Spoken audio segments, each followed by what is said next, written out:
Halo, assalamualaikum. Jumpa lagi di channel Anima Cooking. Banyak yang bilang kalau bikin croissant itu gampang-gampang susah ya. Kelihatannya gampang, tapi susah jadinya. Anggapan itu tidak sepenuhnya benar ya teman-teman. Makanya kali ini saya akan jelaskan secara detail cara bikin croissant yang berongga seperti ini. Yuk langsung aja kita bikin. Pertama, campur semua bahan kering terdiri dari tepung terigu protein tinggi, susu bubuk, kemudian gula pasir, setengah sendok teh ragi instan, seujung sendok teh bread improver, dan setengah sendok teh garam. Aduk rata dengan menggunakan tangan seperti ini. Selanjutnya masukkan 25 gram telur.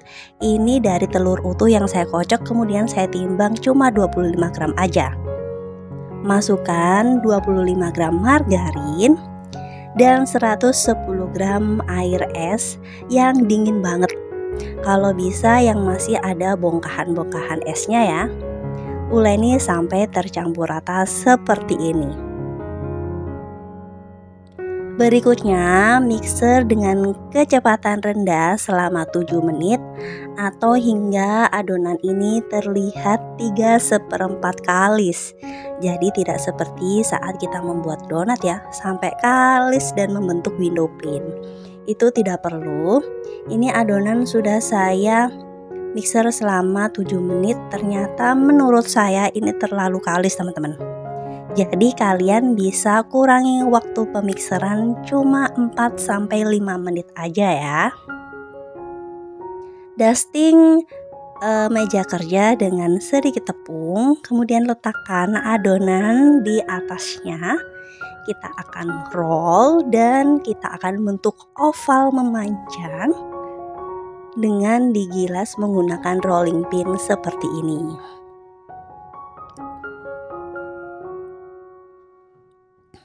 Oke, jangan terlalu tipis dan juga jangan terlalu tebal. Bungkus dengan menggunakan plastik wrap rapat seperti ini.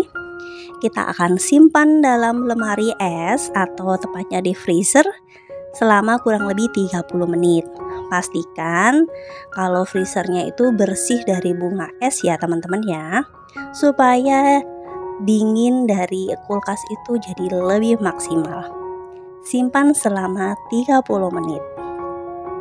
Sementara itu kita akan membuat butter sheet dari Corvette merek Vilma. Saya menggunakan merek Vilma. Dipipihkan di dalam plastik setengah kilo seperti ini hingga ketebalan 3 mm teman-teman. Oke, seperti ini aja. Lanjut kita simpan dalam chiller selama 10 menit. Ini adalah adonan yang sudah disimpan di dalam freezer dan Corvette yang sudah disimpan dalam chiller. Tingkat kekebalan adonan atau kelembekan adonan harus sama dengan Corvette ya. Jadi Corvette-nya jangan terlalu keras, juga jangan terlalu lembek. Harus sama, jadi kita harus pakai filling supaya saat menggilas Corvette dan adonan itu bisa jalan sama-sama teman-teman. Oke, pipihkan dengan menggunakan rolling pin seperti ini. Dan kita akan segel dari Corvette ini di tengah-tengah. Sisakan 1 ruas jari telunjuk di bagian tepi sebagai jarak ya. Lalu ditutup seperti ini, seperti Hansaplast ya teman-teman ya. Disegel dengan cara dicubit-cubit rapat seperti ini. Untuk bagian samping tidak perlu segel, biarkan terbuka aja karena jangan khawatir nanti Corvette-nya nggak akan keluar kok. Kita sudah beri jarak 1 ruas jari. Tekan-tekan perlahan dari tengah ke depan, tengah ke belakang, membentuk motif papan cucian, baru kita gilas dari tengah ke depan dan ke belakang. Terlihat kan Corvette-nya menyebar ke seluruh adonan. Kemudian kuas untuk menghilangkan tepung supaya nanti layarnya itu tidak jatuh. Lipat single yang pertama. seperti ini teman-teman. Terdapat 3 lipatan seperti ini. Nah, usahakan serapi yang bisa kalian lakukan ya. Lanjut, kita akan simpan dalam freezer lagi selama kurang lebih 15 menit aja. Nah, setelah 15 menit ini adonannya udah agak keras. Lanjut kita roll. Kenapa sih kok selalu dikeluar masukkan freezer? Karena kita butuh adonan yang tidak membal. Maksudnya tidak membal, saat di roll ini adonan tidak menyusut atau kembali lagi. Jadi kan kita capek yang ngerollnya. Tapi kalau dalam keadaan dingin, dia gampang banget untuk dilebarkan atau dipanjangkan. Itu maksudnya. Kalau ada metode yang langsung gilas tanpa dimasukkan kulkas atau freezer, itu berarti ruangannya ber-AC teman-teman, atau biasanya di Eropa sana kan dingin ya, jadi adonan ini tidak mengembang. Oke, ini adalah lipatan single yang kedua. Kita simpan lagi dalam freezer selama 15 menit. Selanjutnya kita akan lakukan treatment yang sama, digilas hingga kurang lebih ketebalan 1 cm. Kalau di luar negeri kan suhunya dingin ya teman-teman. Jadi kalau bikin croissant tidak perlu dimasukkan ke dalam kulkas karena adonan ini kan beragi. Jadi dia tidak akan menghasilkan gelembung di suhu yang dingin. Tapi kalau di rumah saya yang panas, saya tinggal di Bekasi, didiamkan 15 menit di luar aja itu udah membentuk gelembung-gelembung yang akan merusak lapisan-lapisan dari croissant ini teman-teman. Jadi sudah paham ya kenapa alasannya kalau bikin croissant di Indonesia wajib banget dimasukkan ke dalam kulkas. Nah, ini adalah croissant yang atau adonan yang sudah didiamkan selama 30 menit. Selanjutnya kita akan lebarkan adonan ini hingga ketebalan 4 mm atau sampai setengah senti ya, 5 mm aja. Lalu rapikan bagian pinggirannya supaya nanti croissant kita jadi lebih rapi, tidak bergerigi ya teman-teman ya. Ini ketebalannya sudah saya ukur yaitu 4 mm. Lanjut bagi adonan di sisi per 9 cm untuk lebarnya. Kemudian tingginya ini 27 cm. Kita bentuk seperti segitiga sama kaki. Jadi bagian bawah dibagi per 9 cm, untuk bagian atas dibagi 4,5, 9 cm, 9 cm dan 4,5. Dan ditandai ya. Nah, seperti itu teman-teman. Jadinya 5 croissant dengan ukuran sedang, tidak besar seperti di toko-toko kue ya. Croissant dengan ukuran sedang. Sebelum digulung sebaiknya dipanjangkan seperti ini teman-teman, agak diulur ya. Lalu di roll dari bagian kaki ke bagian ujung.